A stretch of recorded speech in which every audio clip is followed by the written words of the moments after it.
What I'm about to show you is the easiest, most probable way for you to become a millionaire. And it's the same method that the filthy rich are using to bring in the big bucks. So pay close attention. Now, I got these sprinkles off of Amazon for like $20, and I want you to imagine that each of these sprinkles is equivalent to $100.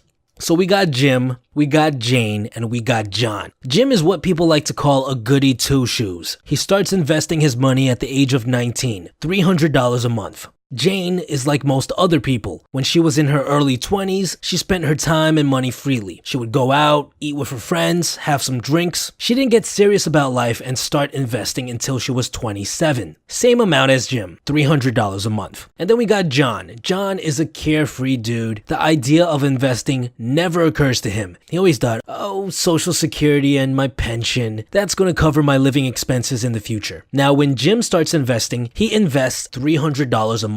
This totals up to $3,600 a year, 36 sprinkles. Let's imagine that the rate of return on his investment is 10%, which means that every year you take the total amount of money Jim has invested and you add 10% to that. So for his first year, that's an extra $360. Where can we find a rate of return that's 10%? I'll get to that later. But for now, watch carefully at what happens to Jim's money. So the second year, Jim's 20, and he invests another $3,600. This year, his 10% return on investment is $756, which leaves him with a total of $8,316. For his third year, he invests the same amount, but this time he's left with $13,108. And he continues to do this until he's 26.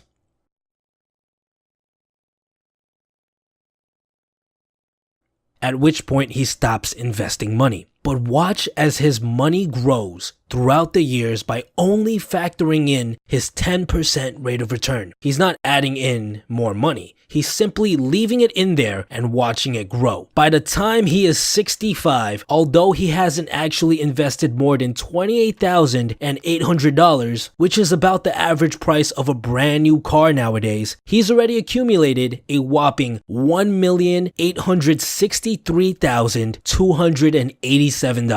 That's a lot of money.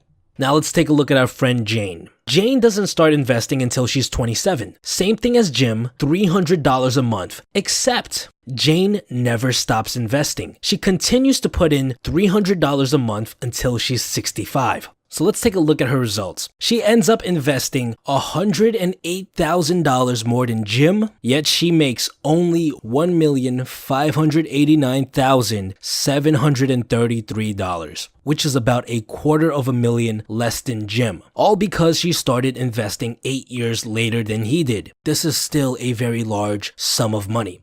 And finally, let's take a look at our pal John. So John never gets around to investing his money. Instead, he decided to just keep it in the bank. Here's how much $28,800 looks like. It's nothing compared to what Jim and Jane made. When Warren Buffett, who is considered to be one of the best investors on this planet, was asked how he became so rich, he said, well, it was a combination of being born an American, having a couple of lucky genes, and the power of compound interest. Now I know a lot of you are wondering, well, where in the world can I find something to invest in that has the rate of return of 10%? Well, the answer lies in our very own economy. Make sure you subscribe and click that bell icon so you don't miss the next video where we discuss exactly where you can find a 10% return on investment and become a fucking bajillionaire.